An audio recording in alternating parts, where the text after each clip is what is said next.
வணக்கம். ஆகாஷ்வாணி புதுச்சேரி செய்தி சுருக்கம் வாசிப்பவர் சரவணகுமார். பிரதமர் திரு நரேந்திர மோடி இன்று புதுடெல்லியில் மங்கோலிய அதிபர் திரு குரோல்சிக் உக்னாவுடன் பிரதிநிதிகள் நிலையில் பேச்சுவார்த்தை நடத்தினார். மனிதாபிமான உதவிகள், டிஜிட்டல் வசதிகள் மற்றும் இதர துறைகள் தொடர்பாக இரு தலைவர்களும் புரிந்துணர்வு ஒப்பந்தங்கள் பரிமாறிக்கொண்டனர். இந்தியா மங்கோலியா உறவுகளின் 70வது ஆண்டை குறிக்கும் வகையில் நினைவு தபால் தலைகளையும் இரு தலைவர்களும் இணைந்து வெளியிட்டனர். ஆந்திர மாநிலம் விசாகப்பட்டினத்தில் கூகுள் நிறுவனத்தின் செயற்கை நுண்ணறிவு மையம் அமைய உள்ளது குறித்து பிரதமர் திரு நரேந்திர மோடி மகிழ்ச்சி தெரிவித்துள்ளார்.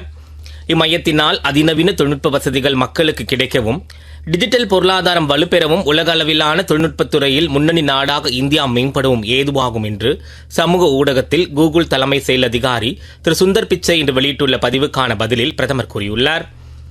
பிரதமர் திரு நரேந்திர மோடி தலைமையிலான அரசு தீவிரவாதத்தை கொஞ்சம் கூட சகித்துக் கொள்ள முடியாது என்ற கொள்கையுடன் தீவிரவாத அச்சுறுத்தல்களில் இருந்து நாட்டை பாதுகாக்க பல்வேறு நடவடிக்கைகளை எடுத்து வருவதாக மத்திய உள்துறை அமைச்சர் அமித்ஷா கூறியுள்ளார்.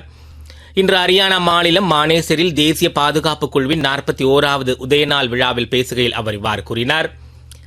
ஐநா அமைதி காக்கும் படைக்கு துருப்புகளை வழங்கும் நாடுகளுக்கு இடையிலான 3 நாள் மாநாடு புதுடெல்லியில் இன்று தொடங்கியுள்ளது.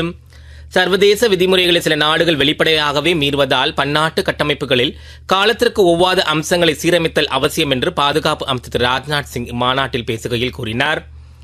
சர்தார் பட்டேலின் 150வது பிறந்த நாளையொட்டி போதையில்லா இந்தியாவை உருவாக்கும் வகையில் வரும் 31ஆம் தேதி முதல் நவம்பர் 25ஆம் தேதி வரை மத்திய அரசு நாடு முழுவதும் ஒற்றுமை பேரணிகளை நடத்த உள்ளது. மை பாரத் இணையதளம் மூலம் பதிவு பெற்று இளைஞர்கள், மாணவர்கள் மற்றும் விளையாட்டு வீரர்கள் பெரும் எண்ணிக்கையில் இப்பேரணியில் கலந்து கொள்ள வேண்டும் என புதுச்சேரி உள்துறை அமைச்சர் திரு நமச்சிவாயம் கேட்டுக் கொண்டுள்ளார். இத்துடன் செய்தி சுருக்கம் நிறைவு பெறுகிறது.